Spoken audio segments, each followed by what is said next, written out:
Esparta, la forja de la excelencia. En el sur del Peloponeso, en un fértil valle entre las imponentes cordilleras del Taygeto y el Parnón, existió una ciudad que eligió un camino diferente al resto de Grecia. No construyeron grandes monumentos de mármol ni se dedicaron a la filosofía abstracta. Su monumento, creían, eran sus propios hombres, forjados en el yunque de la disciplina y la lealtad absoluta al Estado. Esta es la historia de Esparta, la legendaria ciudad-estado que aterrorizó a imperios y cuya búsqueda de la perfección militar definió su existencia y finalmente selló su destino. Los orígenes de Esparta se remontan a la Edad Oscura griega, tras el colapso de la civilización micénica alrededor del 1200 a.C. En este contexto, pueblos dorios migraron hacia el Peloponeso y se asentaron en el valle del río Eurotas. Inicialmente eran un conjunto de 4, más tarde 5, aldeas que se unieron mediante un proceso de sinecismo para formar una única polis o ciudad-estado. La leyenda espartana atribuye su sistema único a un legislador semimítico, Licurgo.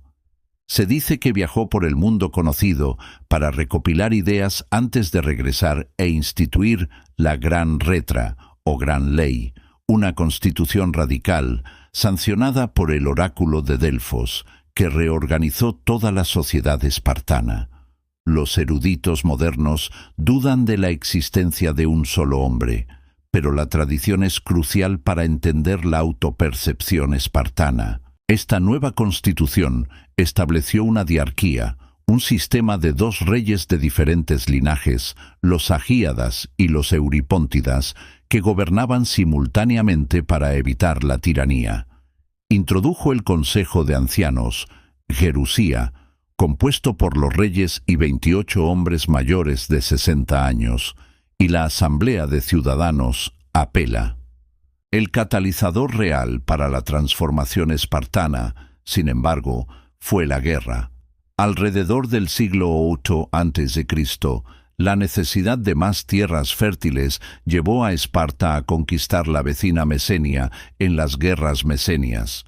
Los mesenios fueron subyugados y convertidos en hilotas, siervos propiedad del Estado obligados a trabajar la tierra espartana.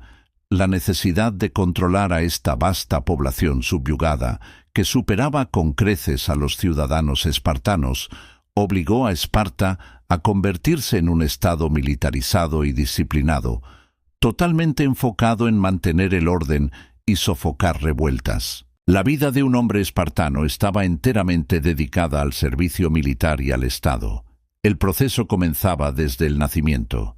Los ancianos inspeccionaban a cada recién nacido varón.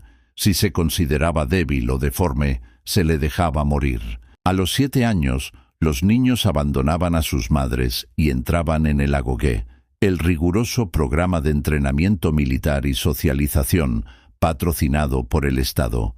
Vivían en barracones comunales, donde aprendían a soportar el dolor, el hambre y las inclemencias del tiempo.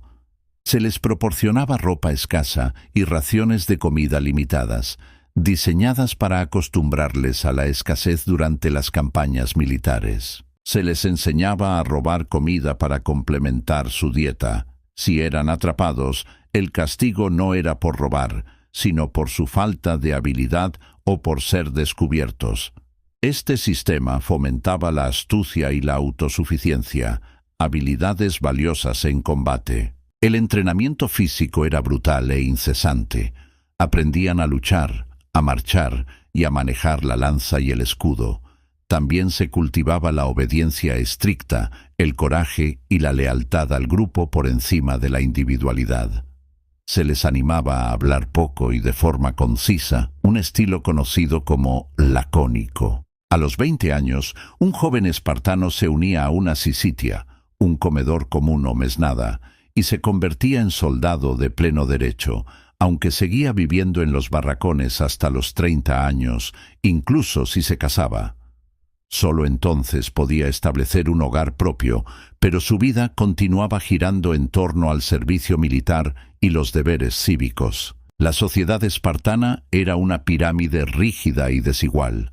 En la cima estaban los espartiatas, los ciudadanos de pleno derecho, guerreros profesionales que no trabajaban la tierra ni se dedicaban al comercio.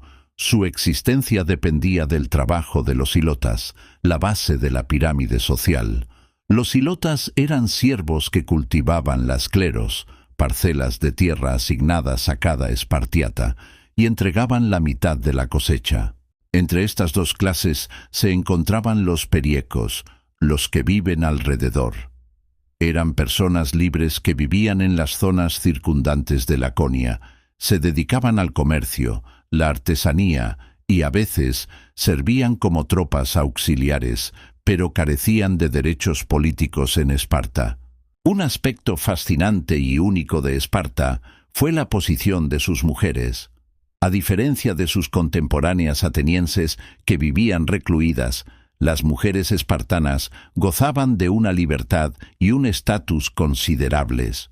Aunque no tenían derechos políticos, recibían educación física y una dieta nutritiva, incluida carne, para asegurar que fueran madres fuertes capaces de dar a luz a guerreros robustos.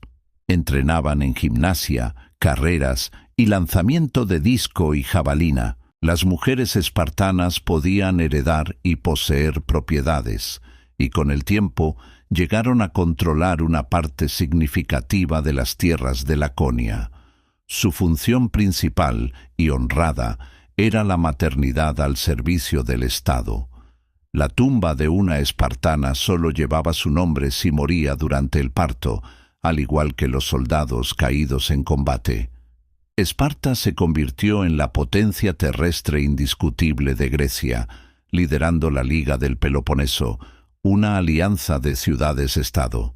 Su momento de mayor fama llegó durante las guerras greco-persas. En el 480 a.C., el inmenso ejército persa del rey Jerjes I avanzaba para conquistar Grecia.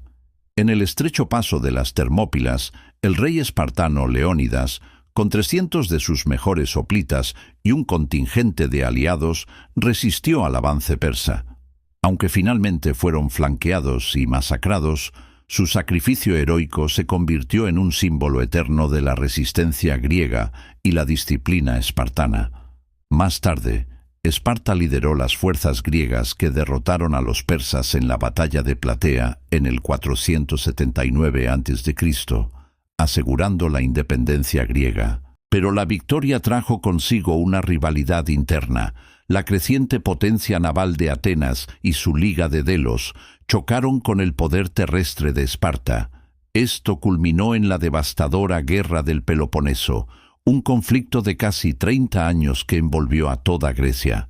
Esparta, tras una lucha agotadora, finalmente derrotó a Atenas en el 404 a.C., marcando la cúspide de su poder y estableciendo una breve hegemonía sobre Grecia. La hegemonía espartana fue efímera.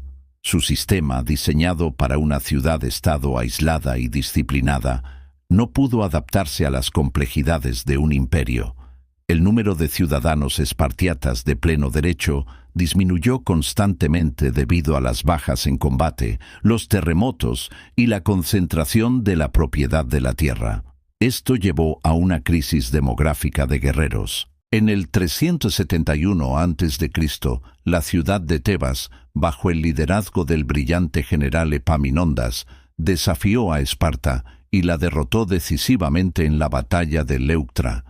Esta derrota no solo rompió el mito de la invencibilidad espartana, sino que también llevó a la invasión de Laconia y, crucialmente, a la liberación de Mesenia y sus hilotas. Sin la mano de obra esclava que sustentaba su economía, el sistema espartano colapsó. Esparta nunca recuperó su antigua gloria. Se convirtió en una potencia de segundo nivel, un anacronismo militarizado en un mundo griego cambiante. Finalmente, cayó bajo el dominio de Macedonia y más tarde del Imperio Romano.